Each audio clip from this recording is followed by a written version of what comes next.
Is it okay to actually be engineering a life form like a frog embryo, to do something for us?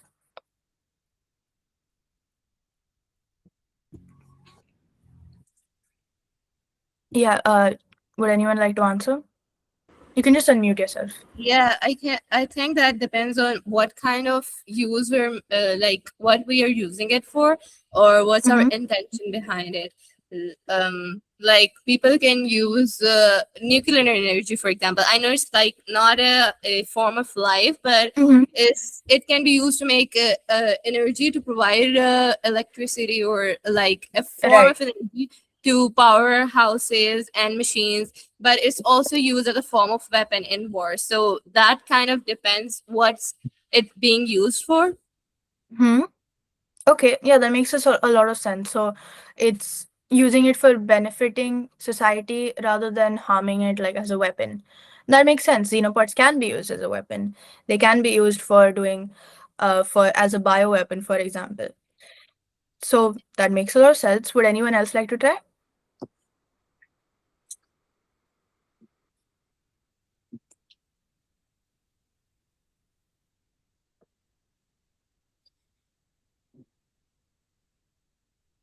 Well, there is a community of people that are actively trying to use technology Mm-hmm. like this, not just to maybe solve problems, but stuff Mm-hmm. like the transhumanist movement, where people are using tech like this to enhance already existing capabilities. They would Mm-hmm.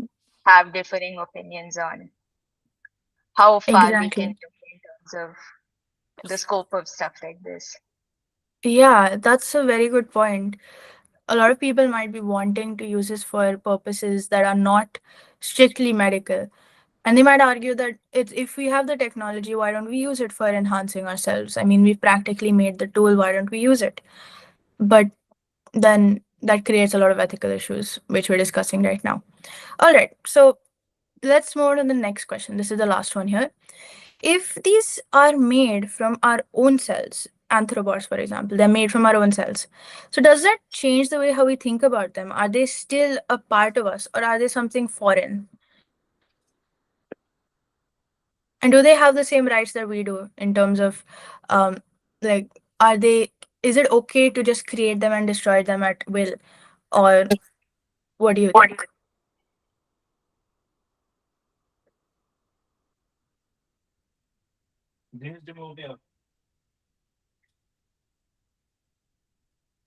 Anyone would like to answer? Yeah, I mean, even if they are from our own selves, you really do have to use them responsibly. You can't just take it for granted because it took like a lot of um, scientific advances to get to this point, and we can't just use them in vain. So they should be used only for medical purposes and not just people that have money or privilege that they try to use it Mm-hmm. for enhancing themselves or anything else, and they just experiment with it and just create them and destroy them with no like direct purpose. Mm-hmm. As Yeah, that makes a lot of that sense. could be very Yeah, dangerous. that could be very dangerous, and it could also be it's unnecessary. I mean, we would spend a lot of money on creating these just so that a few rich people, or because it would definitely be pretty expensive, just so that a few people can enjoy the benefits, and that doesn't make a lot of sense, right? That's very unequal.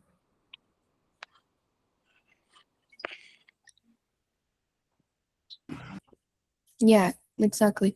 I mean, these advances should be used for everyone and people that really need them, maybe for medical Mm-hmm. reasons and not just for the people that have money and are rich. Exactly. Yeah, I agree with you.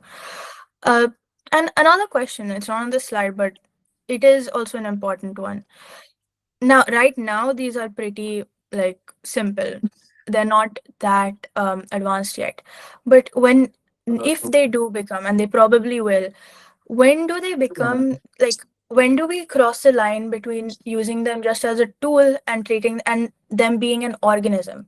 Because I mean, we would use like organisms are people are things that have rights. Like animals are organisms, and we have to treat them properly because that is important. But a tool like a hammer or a nail, that doesn't really have any rights or any responsibilities for that matter either. So where do we draw the line between a tool and an organism?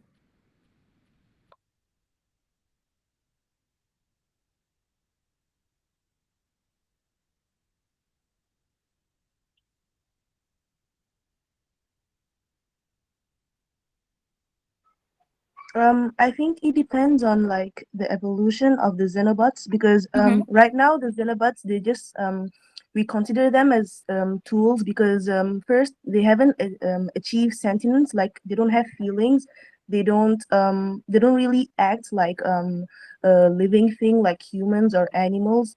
So Mm-hmm. as long as I think they haven't achieved that, so I don't think humans would be able to like consider them as real organisms.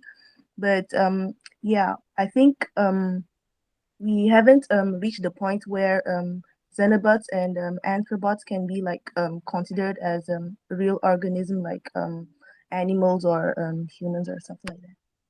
Yeah, I agree with that. It's not, it's still a tool right now, I think, but it can be considered an organism maybe later on when it becomes more complex. And when it maybe I think, at least for me personally, I think it can be considered an organism when it has like, it thinks that I need to survive, or this is, it tries to survive on its own. Like that's what all the organisms that exist right now try to do, right? They're trying to Yeah. survive Mm-hmm. and not suffer a lot. So, and they don't really try to do that. So I think that's why they aren't organisms, they're just tools right now. But then everyone's perspective is different. So yeah. All right then. Would anyone else like to answer any of these questions?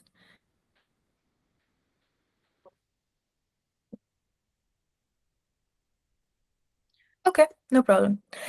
And now the last question, and this is also pretty subjective, but it's less of bioethics and more of basically kind of like predicting the future. And it's, where do you think living machines are headed next? What do you think is the next thing that's going to be created with living machines? Maybe the next use, or maybe the next type of living machine that they can, that scientists can create. And why do you think we should be creating these?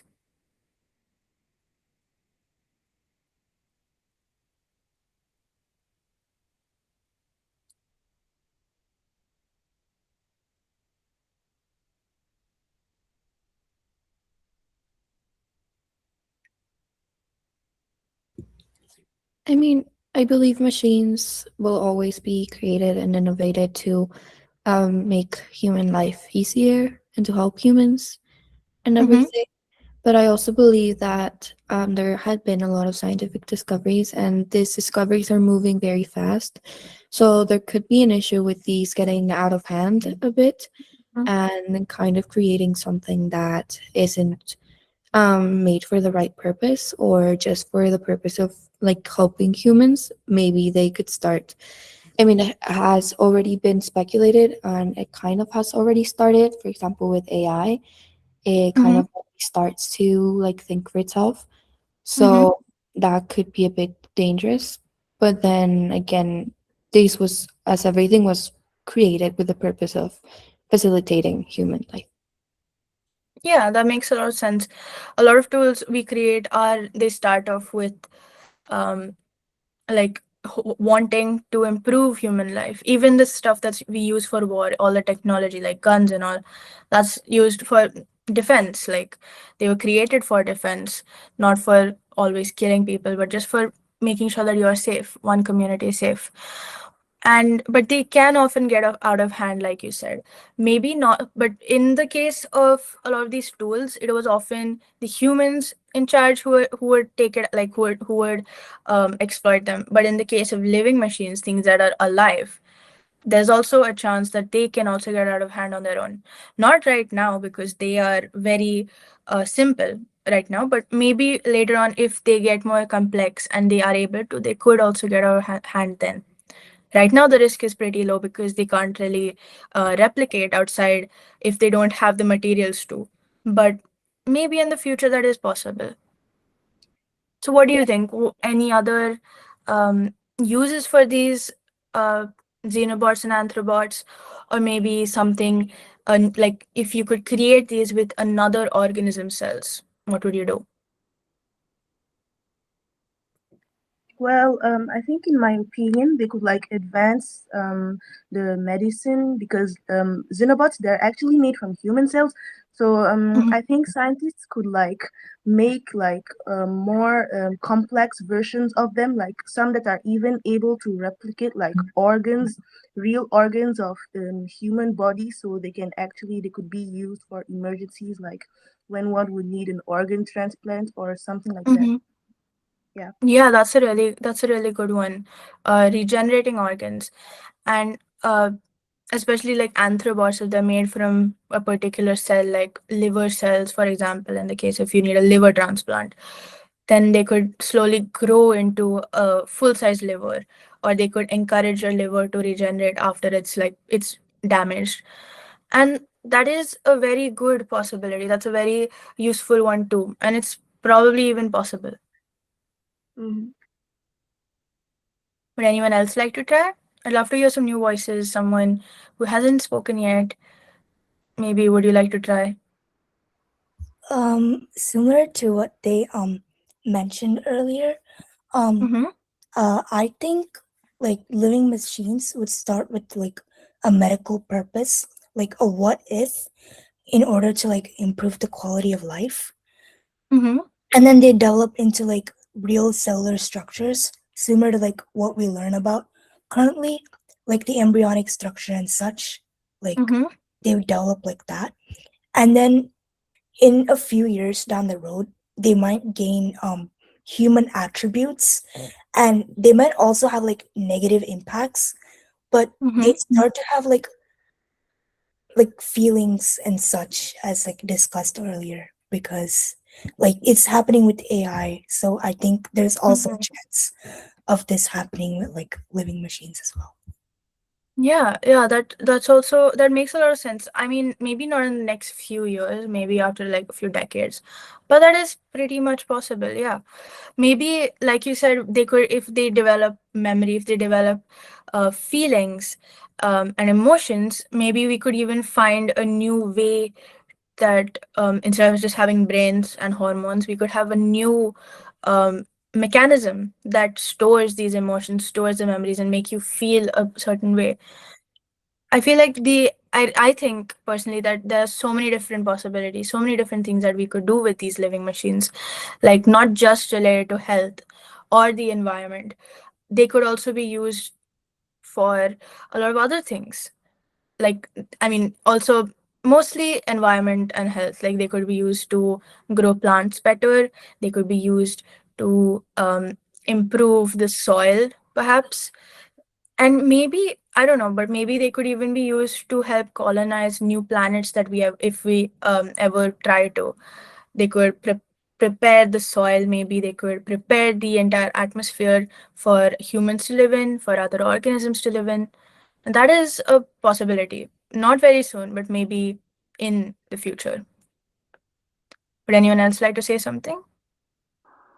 I came across this pretty futuristic idea of Mm-hmm. how using a biological material could probably help scientists overcome roadblocks that they've Mm-hmm. encountered in manufacturing semiconductors. Okay. Yeah. Yeah, where you would entirely not make chips with silicone, but instead use biological material. Because scientists That's have been amazing. stuck Yeah. on how to overcome the problem of quantum tunneling when at some point you can't make chips any smaller Mm-hmm. than they already are. Apparently, using biological material would help solve that. Yeah. Yeah, that's a really interesting possibility too. Using living machines as for storing memory, for as these small chips instead of using just silicon, just using something that is living. That's a really good possibility too. Yeah. And I feel like because we're using organisms that already exist, they've already kind of done the evolution for us, the evolution of their genetics, instead of us having to create one from scratch. They have already evolved over time. So I think it's only a matter of finding the right organism to create these living machines rather than making our own genome and making our own organism with that genome, because then because we already know that these kind of have survived, so maybe they can also survive in a new form, right? All right, then. So I think that's the end of this session and the end of presenting this. I'd like to know if any of you have any questions.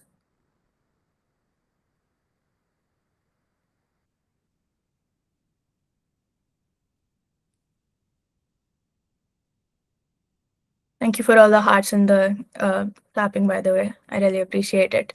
But do any of you have any questions about this?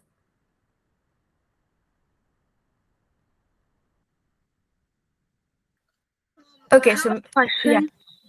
Mhm. So earlier you said that the anthrobots kind of persuade the neurons to kind of heal.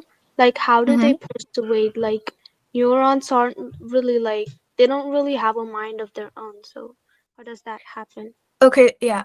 So persuading, that was kind of metaphorical just to help you understand it. But they, so what they try to do is they kind of make the neurons connect with each other. So they make it more like, have you ever heard of a catalyst that helps speed along reactions, right? So it kind of acts like that for the neurons. I'm not aware of the particular, like the specifics of it because that's really complex, but I do know that they kind of act like catalyst for making the neurons heal, um, and heal better so that the whole tissue can be regenerated. Okay, so I see there's a question. If living machines become capable of adaptation and limited learning, where should we draw the line between a therapeutic tool and a new form of life? That is a very good question. That's one that we discussed, but um, and this is something that is just my perspective. Of course, like a lot of bioethics, there isn't a good answer, like one specific answer for it. There are lots of answers, but I think that if they're I think that they're a tool if they don't try to survive on their own. Like xenobots and anthrobots, they don't try to survive. They don't try to make sure that they live a comfortable life and that their next generations live a comfortable life. They're just existing. Even though they have a little bit of limited learning, they can memorize, they can have a memory, and that they can adapt to the certain conditions. They don't want to like really survive. Like all the animals we see, all the plants we see, they're trying to survive. They're trying to minimize suffering as much as possible. And that is why I think that is life, and xenobots, because they don't do that, are just a tool. I hope that answers your question. All right, any other questions? How are they controlled once they are inside the body? Okay. So this is not really, they've not really tried this out yet. They didn't really put the anthropods inside anyone's body yet to see if they can work in that context. But maybe they could be like, I don't know, but they could just be controlled. They could be having the memory that you have to only do this particular task, and then um, do this particular thing. So for example, go to the brain and fix this particular nerve tissue, and then just allow yourself to be excreted out. I think that's a possibility, but I'm not sure because this is still hypothetical. How much of the xenobot's behavior is programmed by AI versus emerging naturally from the cells? Uh, so the a lot of the things that the AI does. So what the AI does is just persuading the cells to do this thing. So the cells already are able to, like, they can do it if they're asked to, and the AI kind of like asks them to do that thing. So the structure is conducive to moving this to for the skin cells to help move the entire organism around. That's kind of what the AI does. So it's not exactly programmed by AI. It's more of like the AI is creating a structure that makes it easier for them or pushes them to do a certain thing. So you could say that most of the behavior emerges from the cells, maybe not naturally, but it is coming from the cells itself. Can you say that anthropods is the next future for personalized medicine, cancer, Alzheimer's, etc.? Yes, I would think so. I think that anthropods can be very useful for creating new treatments to cancer, Alzheimer's, like you said, because they can deliver drugs personalized, and they can be personalized to the patient, so there's very little chance of them being um, like if of them irritating the immune system and eliciting a response from them. What is currently the biggest obstacle preventing living machines from being used routinely in patients? I think it's currently that a lot of people think that these are kind of like playing God, and that they shouldn't be created because they think that we're crossing a line and creating organisms is something that we shouldn't try to do. I would disagree, though. I think that it is a very interesting thing. It is something that could be useful. And also, apart from this, which is just ethical, it's also that they need to check and they need to try it out first, make sure that it is safe for being used in a human. First they'll try it on an animal, then they'll try it on a human. But first they need to check if it's actually going to be even if it's actually going to be okay to put it in a person, and then they'll see if it can be useful at all. Yeah. All right, any other questions? Does anyone have any other questions they'd like to ask? You can also unmute yourself if you want to.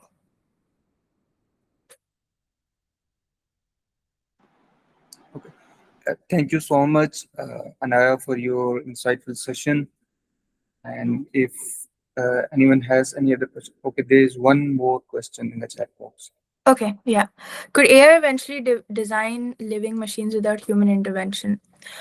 Uh, Maybe. I mean, not the evolutionary algorithm itself. The evolutionary algorithm just making the model for it. And the humans are the ones who are like physically making it.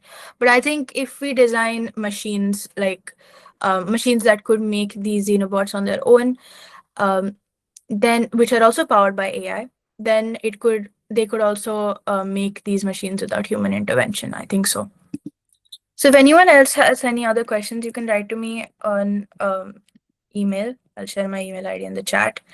And I've also explored this topic a bit more in detail on my blog called The Petri Dish. So if you'd like to read about it over there, do read it and let me know what you think.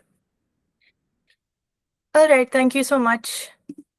I'm really glad to have been here. You guys are a great audience, and I'm happy to have discussed so much of this with you. Thank you.